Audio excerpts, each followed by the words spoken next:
Hi, I'm Joel Shulkin, developmental behavioral pediatrician and author of the debut medical thriller Adverse Effects, published by Blackstone Publishing.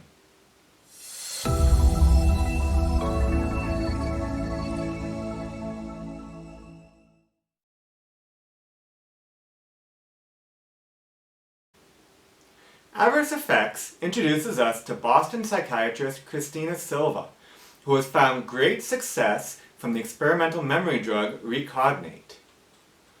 But when patients in her study group begin killing themselves, Christina worries not only about the remaining patients, but about herself, because you see, she's taking the same drug. Recognate has helped her recover memories she'd lost in the accident that killed her parents. She doesn't want to lose those memories, but she needs to prove the drug is safe. Christina has made poor choices, even unethical ones, in her desperate quest to restore her memories.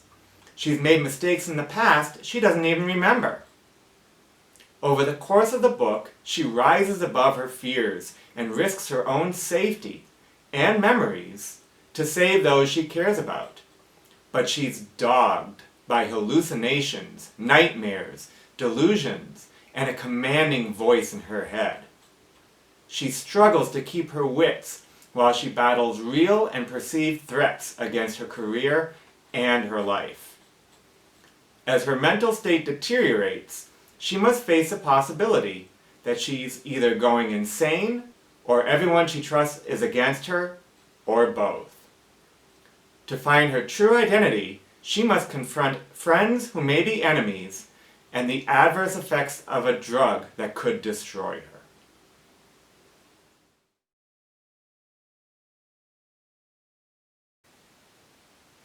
I lived in Boston while doing my fellowship in developmental medicine, and I took either the bus or the T into work every day. One day, on a rather snowy day, I boarded a completely empty bus and took a seat in the middle near the heater. A few minutes later, the bus stopped, and a single man boarded. I was reading and not really paying much attention until, with every possible seat to choose from on the bus, this guy who just boarded decided to sit directly behind me. Now, as a man, I felt mildly uncomfortable, but I can imagine that a woman in today's society might be really creeped out. And then my imagination ran wild, and I pictured the man leaning forward and whispering, "I know who you are, who you really are." Whew. Well, when I got home, I told my wife, who grew up in Brazil, what happened, and we came up with the idea of a female psychiatrist who had lost her memory, and, through the miracle of science, had recovered most of it, only to discover through meeting this stranger that none of it was real. Tying the main character to Brazil, drawing upon my wife's experiences and my own travels there, enriched the story and allowed for a more global threat to develop.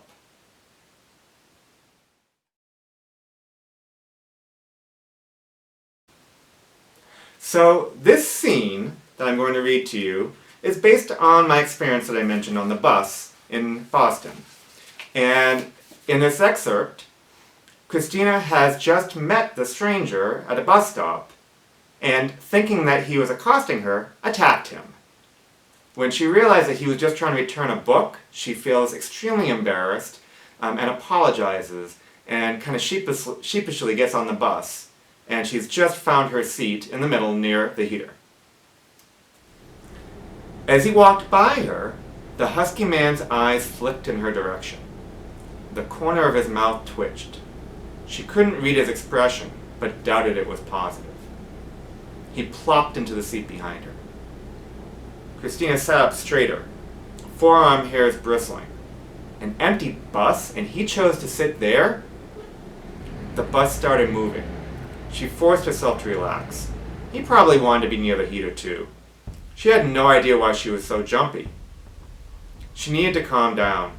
She pulled a copy of the New England Journal of Medicine from her purse and flipped to an article describing beta endorphins.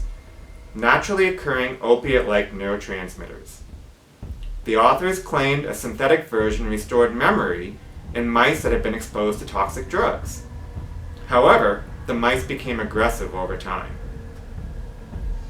The bus stopped and a few more passengers boarded before it continued its route. The vibrations as the big engine accelerated soothed Christina. She glanced at the article. There was a reference to a study on gamma-aminobutyric acid agonists for memory restoration. She made a mental note to look that up. It never hurt to follow competing theories. "You're not who you think you are." Christina was startled. The voice came from the seat behind her. She recognized it as a man she'd senselessly attacked. Was he talking to her? No, that was silly. He was probably on his phone. She stuck her nose in the journal and kept reading. "You may think you know, doctor, but you do not." The back of her neck prickled. Clearly he was speaking to her. He knew she was a doctor. Maybe her initial protective instincts had been correct after all. She'd heard stories about criminals following people home on the bus and then robbing them. Well, she wasn't about to be a victim. She reached out for the stop request wire. Better to catch a cab than take chances. "If you want to know the truth, stay on this bus," the man said in thick Brazilian Portuguese. "I know who you really are." His sudden use of her mother's native tongue surprised her. Christina hardly considered herself fluent, but she knew enough to understand him. And the confidence in his voice, the way he said, "I know who you really are," made her hesitate. "The way you attacked me at the bus stop, and your confusion afterward, prove I'm right. You can feel it, can't you?" Christina's heart fluttered. She had felt differently when putting him in that chokehold. It was almost as if someone else had taken over her body. But that was ridiculous. She took a deep breath and gathered her nerves. That false memory must have shaken her more than she thought. Calmly, she turned to face the man. "Look, I don't know what... Don't turn around." His tone was so sharp, so commanding, she automatically obeyed, her breath quickening. After a moment, she chided herself for letting him intimidate her and asked, "Who do you think you..." "Keep facing forward and act natural." His voice deepened, becoming more threatening. "Act natural?" She laughed despite, or maybe because of, her fear. "Why? You'll shoot me if I don't?" "Yes." The blood drained from her face. "You have a gun?" "I won't use it if you remain calm and do as I say." Her heart pounded. He was serious. How many times had her friend Andrea told her not to take the bus? Christina had always dismissed these suggestions as being overprotective. She knew how to take care of herself. Now, Christina regretted ignoring Andrea's warning. Even if she could pull off another move like the one at the bus stop earlier, she couldn't be sure this man wouldn't shoot one of the other passengers first. But Christina could get help. Carefully, she slipped her hand into her purse, hunting for her cell phone. While she searched, she needed to keep the man behind her distracted. She'd keep him talking. "What do you want?" "I need your help, but we don't have much time." "Why not?" "We're being watched." "By who?" Her fingertips brushed cold plastic. She withdrew her phone. She was vaguely aware of the bus stopping and its doors opening. "Stop asking questions, Christina." She paused in the middle of dialing 911. "How do you know my name?" "Because I knew you before your memory was stolen." Christina's mouth went dry. The phone slipped from her hand back into her purse. "Who are you?" "My name is Sebastian dos Santos. Everything you know is a lie," he whispered. "When you find the truth, find me. Trust no one."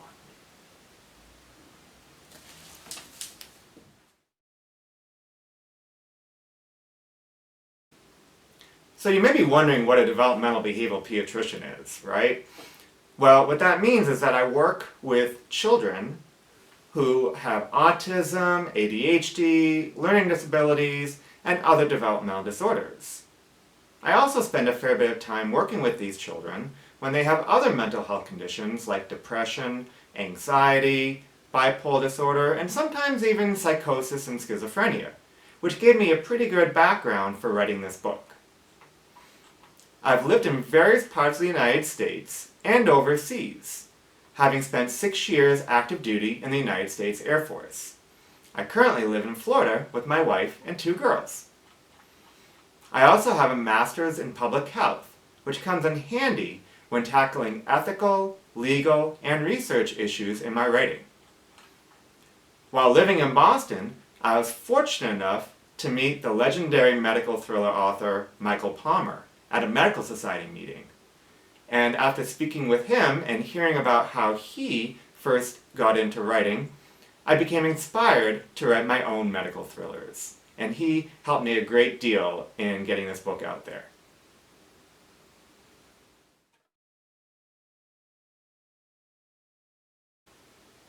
Adverse Effects is the first book in the Memory Thieves series.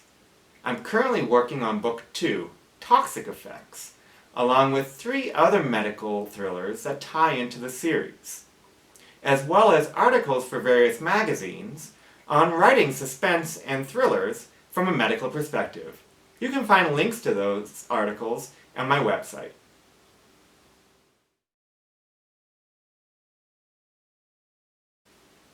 Adverse Effects is published by Blackstone Publishing and is available in hardcover, audiobook, and ebook at most outlets, including Amazon, Audible, and Kobo.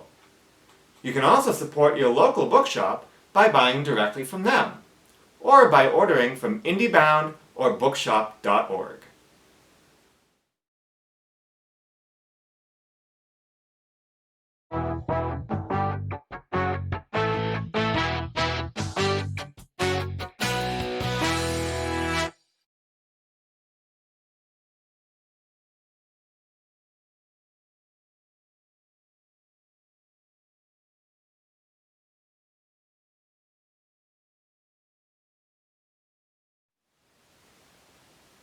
Thank you so much for watching. I'd love for you to reach out to me through social media or through my website. You can find me on Twitter, Instagram, and Facebook by looking for @Dr. Joel Shulkin. Or go to my website, authorjoelshulkin.com, where you can sign up for my monthly newsletter. Thank you again, and I hope you enjoy the rest of the book festival.